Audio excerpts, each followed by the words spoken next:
Le siècle du corporatisme. Doctrine du corporatisme intégral et pur par Mihai Manuelescu. Chapitre 2.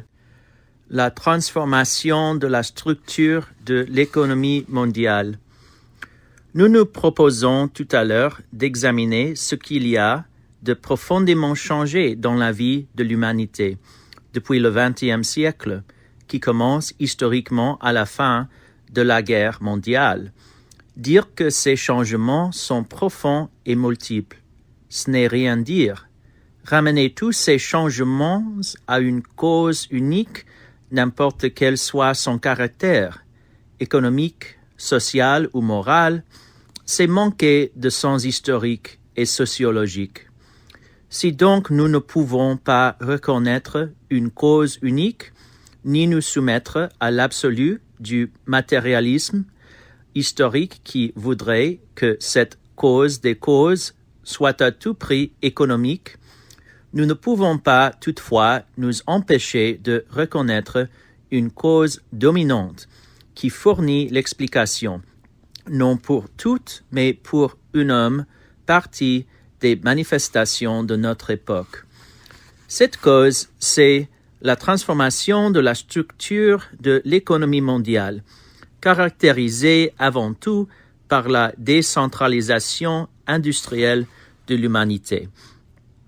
Accorder une si grande importance au fait purement économique qui est le changement du genre de production des différents pays semblerait une exagération de spécialistes, mais n'oublions pas que, par exemple, Durkheim, qui n'était pas un économiste, avait démontré que la division du travail social est le facteur essentiel de ce qu'on appelle la civilisation, voire de la division du travail social, page 327. Si le genre de travail des peuples de l'Occident européen change, leur civilisation va changer. Il en est de même pour les autres peuples du monde. Le centralisme industriel réalisé par quelques États privilégiés était voué à la disparition dès avant la guerre et les graves perturbations économiques, sociales et politiques d'après la guerre sont en grande partie dues à la liquidation de ce centralisme. Au risque de revenir sur certaines idées que nous avons développées ailleurs, nous commencerons par constater que le centralisme industriel implique le développement continu des pays industriels et l'augmentation de leur richesse fondée sur l'exploitation indéfinie des pays agricoles sans industrie. Voir notre ouvrage « Théorie du protectionnisme » et de l'échange international, publié dans la Bibliothèque internationale d'économie politique, JR en 1929, et traduit en anglais, King, Londres, en italien, Trèves, Milan, et en portugais, Sao Paulo, Brésil.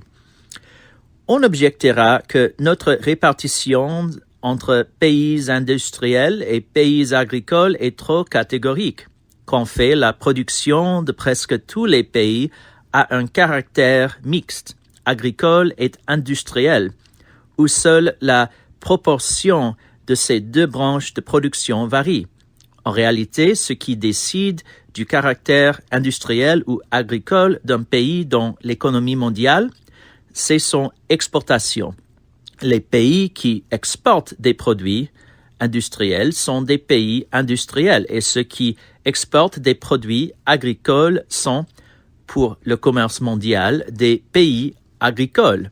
Or, dans l'exportation, la prédomination des produits agricoles ou industriels est pour tous les pays beaucoup plus nette et plus évidente que dans la production. Évidemment, cette affirmation peut surprendre parce que la science économique enseigne que dans l'échange international, les avantages sont partagés et par les pays industriels et par les pays agricoles et qu'ils sont même plus grands pour ces derniers. Mais la réalité est tout autre. La science économique est en contradiction avec l'histoire. L'histoire nous montre que les pays industriels sont riches, tandis que les pays agricoles, et surtout ceux où domine la petite propriété paysanne, sont pauvres et restent pauvres aussi longtemps qu'ils ne s'acheminent pas vers l'industrialisation. Il existe une certaine supériorité intrinsèque des industries qui les fait créer des valeurs avec une intensité 10 fois plus grande que l'agriculture, de sorte que l'ouvrier employé dans l'industrie produit en moyenne au cours d'une année 10 fois plus que s'il avait donné la même somme de travail à l'agriculture. La conséquence en est qu'au moment où les pays industriels échangent leurs produits avec les pays agricoles, ils échangent le produit du travail d'un ouvrier industriel contre le produit du travail de 10 ouvriers agricoles. Cette supériorité intrinsèque de l'industrie a été soupçonnée par les peuples et par les hommes d'État, d'une manière plutôt instinctive, car ils ont toujours poussé, en dépit des conseils de la science économique, vers le relèvement des peuples par l'industrialisation. La décentralisation industrielle s'est accentuée pendant la guerre en Chine et dans les dominions anglais. Voir le rapport du professeur Holland, président du comité d'études de la Société des Nations, le cours et les phases de la dépression économique mondiale. Le puissant instinct des révolutionnaires hindus, surtout celui de Gandhi, est tout à fait caractéristique quand ils se rendent compte que l'oppression supportée par le peuple hindou ne réside pas dans le soldat qui représente le pouvoir politique de l'Empire britannique, mais dans le métier à tissage, qui est l'instrument de son exploitation économique. L'échange international, en contredit, donne aujourd'hui la clé pour la compréhension des rapports économiques des peuples, de même que Marx a fait comprendre par sa théorie les phénomènes sociaux du monde capitaliste et surtout celui de l'exploitation de classe. Cette théorie de l'échange international fait comprendre l'inégalité des peuples et des rapports d'exploitateurs à l'exploité qui les lient. Notre ouvrage a donné lieu à d'innombrables commentaires et polémiques. Nous mentionnerons celle d'Achille Lauria, Revista Bancaria, août 1930, Bertil Ohlin, Weltwirtschaftliches Archiv, novembre 1930, Paswolski, American Review, le référendum de la revue L'Industria Lombarda de Milan, auquel ont pris par 14 professeurs et économistes italiens, etc., etc. Ces polémiques n'ont pas conclu à la fausseté de notre thèse personnelle d'après laquelle le commerce international représente la forme la plus catégorique, quoique la plus voilée, de l'exploitation d'un peuple par un autre. Bien plus, au congrès de l'Académie royale italienne à Rome en novembre 1932, le professeur Werner Sombart, se référant aux mémoires que nous avions présentées, a employé pour confirmer notre thèse de l'exploitation un édit et savoureux, disant que l'Occident européen obtient les marchandises des autres parties du monde dans une certaine mesure gratuitement. Mais nous ne voudrions pas fonder nos développements ultérieurs sur une théorie économique qui pourrait être sujette à la discussion, car même en faisant abstraction de toute théorie, la décentralisation économique du monde est un fait. Or, cette décentralisation revêt le caractère d'une grande révolution dans l'économie mondiale. L'humanité entre dans une phase de reconstruction de ses bases économiques. Pierre Lucius, Rénovation du capitalisme, page 185. Le grand mérite du fascisme nous paraît être qu'il a restauré les institutions corporatives devenues indispensable puisque notre siècle se trouve replacé comme l'était le Moyen Âge dans un monde qui offre des débouchés limités. La tendance générale, si antipathique que soit le mot et si banal que soit la constatation, est à l'autarcie nationale. Les pays agricoles s'industrialisent pour échapper à l'exploitation.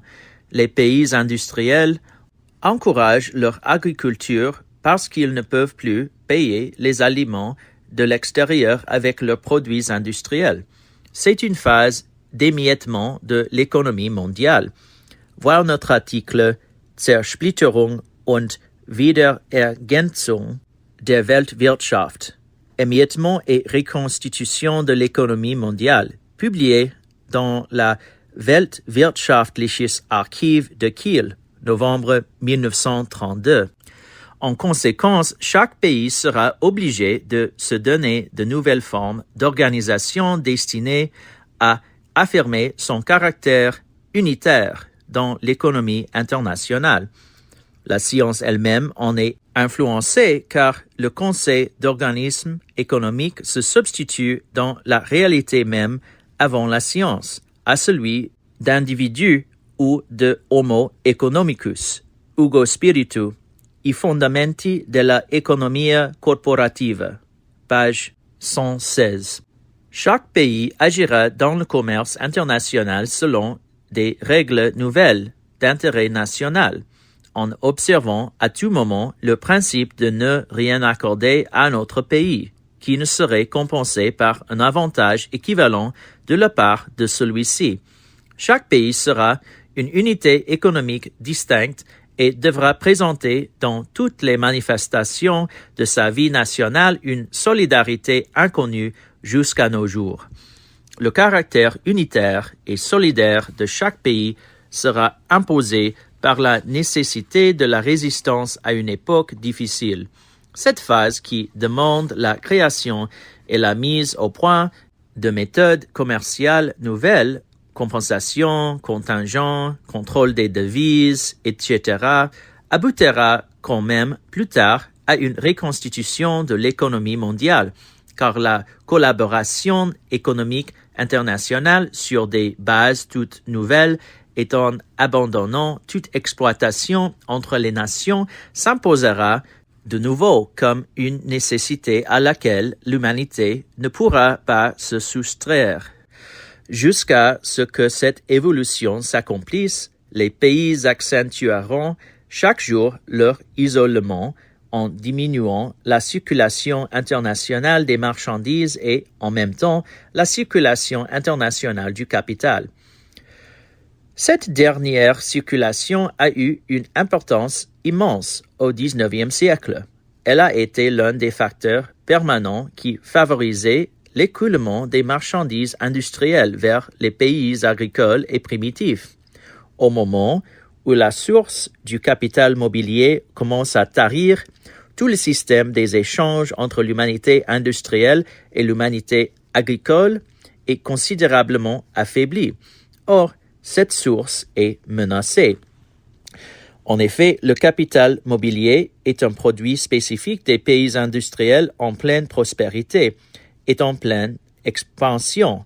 Les fabriques de l'Occident ont été pendant plus d'un siècle non seulement des fabriques de marchandises, mais aussi des fabriques de capital mobilier. Leur fonctionnement régulier, l'augmentation de la demande des produits industriels et leur exportation dans des pays arriérés ont créé une source si abondante de capital mobilier qu'elle suffisait non seulement aux besoins normaux d'augmentation de l'appareil industriel en Occident, mais donnait aussi un important excédent qui se déversait vers les pays arriérés. La production et l'exportation du capital mobilier étaient donc conditionnées par la marche normale et prospère de la production industrielle. Mais que se passe-t-il aujourd'hui? L'Europe a et aura encore pendant longtemps des dizaines de millions de chômeurs. L'industrie travaillera au ralenti et elle exportera vers les pays arriérés beaucoup moins. Or, comme le capital nouvellement formé sera consacré d'abord à ses propres besoins, il n'en restera presque rien de disponible pour l'exportation. Voir notre impératif de la crise, mémoire présentée au congrès de la Chambre de commerce internationale Vienne, mai 1933, texte français, allemand et anglais. Pour tout ce que nous venons de dire, nous craignons fort qu'on nous accuse de nous laisser trop influencer par le pessimisme de l'heure et de projeter la triste situation d'aujourd'hui sur l'avenir. C'est d'ailleurs un phénomène fréquent et naturel que l'observateur qui parcourt la courbe de l'évolution pense que la direction momentanée de cette courbe est la direction définitive et qu'il prolonge sa pensée sur la tangente à la courbe, au point où il se trouve, tandis que la courbe même lui réserve la surprise de changer de direction tout de suite après. Ce ne serait pas juste, car nous avons dégagé la direction de notre époque.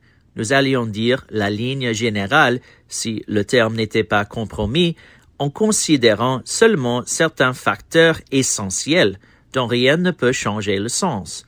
Nous n'avons pas généralisé les aspects d'une crise passagère, mais nous avons dégagé les caractères permanents et définitifs d'une crise de structure. On a souvent invoqué des comparaisons entre ce qu'on appelle la crise actuelle et les crises prolongées du 19e siècle. Malheureusement, il n'existe pas de comparaison possible entre les crises du 19e siècle et la crise fatale et irrémédiable de l'industrialisme d'aujourd'hui. Si nous ne craignions de donner à cet examen un caractère trop rigoureux, nous pourrions invoquer des citations et des chiffres pour confirmer que la crise dans laquelle nous vivons aujourd'hui est une crise de transformation de tout le système de production et d'échange de l'humanité. D'ailleurs, comme il est connu, la condition essentielle qui a rendu possible le capitalisme à travers le 19e siècle a été la possibilité d'extension continuelle des débouchés par l'introduction de nouveaux pays primitifs dans l'orbite de l'industrialisme conquérant. Aujourd'hui, l'extension est arrêtée par l'épuisement géographique des pays qui pourraient être exploités et par la décentralisation industrielle. Donc, du moment même que le capital occidental ne grandit plus, le capitalisme ne peut plus garder son ancienne position. Il serait inutile de comparer les effets de la crise d'aujourd'hui avec les effets des crises d'hier, parce que la comparaison des causes nous montre assez l'immense différence de substance et de dimensions entre elles. En effet, les crises du 19e siècle ont été causées ou bien par la superproduction industrielle qui survenait périodiquement grâce au jeu fatal de l'engrenage capitaliste, ou bien par une superproduction agricole, aux époques où de nouveaux pays agricoles intervenaient sur le marché mondial. Ces crises ont pu être résolues par une simple réadaptation, plus ou moins longue. Mais maintenant, il s'agit d'un déséquilibre définitif en défaveur des États industriels et la destruction de leur monopole mondial n'admet la réadaptation qu'au prix de la perte définitive de la prépondérance exercée par l'industrie sur les autres branches de la production. Pour être plus précis, si, avant la guerre, les prix des produits industriels étaient à un certain niveau par rapport au prix des produits agricoles, aujourd'hui, quoique les produits industriels suivant jusqu'ici une évolution contre-indiquée, soit encore au-dessus de l'ancienne parité, la perte du monopole industriel doit conduire mathématiquement à la baisse des prix industriels, même au-dessous de leur parité d'avant-guerre par rapport aux prix agricoles. Cela signifie une diminution de la valeur économique de l'industrie dans le monde, c'est-à-dire pour les pays industriels de l'Occident, un effondrement. On revient ainsi à la destruction du privilège de l'Occident qui consistait dans l'échange du produit du travail d'un de ses ouvriers contre le produit du travail de 10 ouvriers des autres pays du monde. L'humanité s'engage donc dans une voie nouvelle. C'est celle de l'égalité économique des nations. Égalité, bien entendu, relative comme toute égalité. Le formidable mouvement d'adaptation commandé par cette modification structurelle du monde imposera à tous les pays de grandes transformations dans tous les aspects de leur vie. Ce sont les impératifs du XXe siècle.